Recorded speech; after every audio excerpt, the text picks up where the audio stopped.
অৱশেষত উপস্থিত হল ৰাফাল।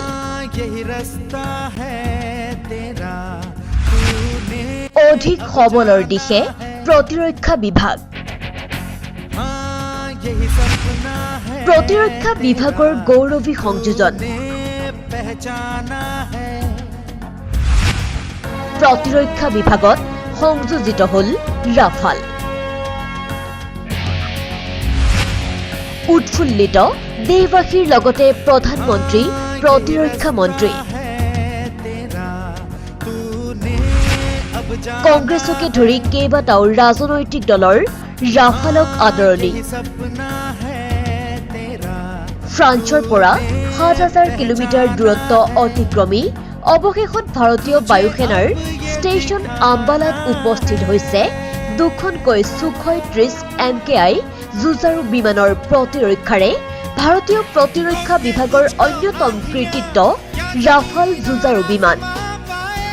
ভাৰতীয় বায়ুসেনাৰ পাইলটে উৰাই অনা আৰু ইউনাইটেড আৰব এমিৰেটছত এবাৰৰ বাবে ৰোৱা ৰাফালক উষ্ম আদৰণিৰে গ্ৰহণ কৰে ভাৰতীয় বায়ুসেনা প্ৰধান মাৰ্শ্বেল ৰাকেশ ভদৌৰিয়াই।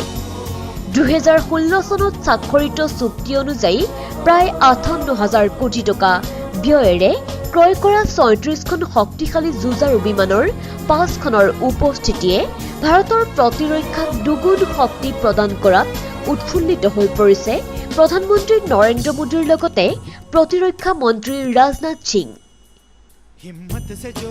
উৰণৰ সময়ত আকাশ মাৰ্গতে পুনৰাই ইন্ধন ভৰোৱাৰ ক্ষমতা থকা ৰাফাল যুঁজাৰু বিমানৰ আছে কেইবাটাও গুৰুত্বপূৰ্ণ দিশ। যুঁজাৰু বিমানখনে ঘণ্টাত ২,২২০ কিলোমিটাৰ বেগেৰে উৰিব পৰাৰ লগতে ১ মিনিটত প্ৰক্ষেপ কৰিব পাৰে ২২৫টাকৈ ক্ষেপণাস্ত্ৰ। ওজনৰ দিশৰ পৰাও ৰাফাল অতি মিতব্যয়ী।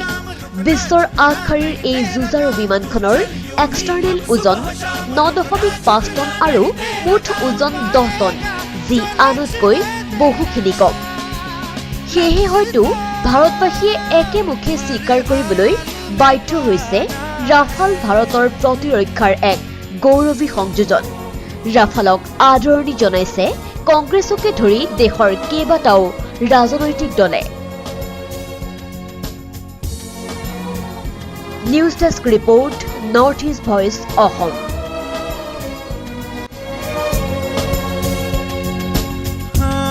यही रास्ता है तेरा, तूने अब जाना है।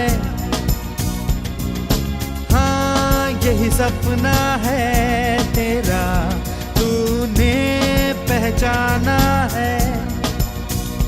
तुझे अब ये दिखाना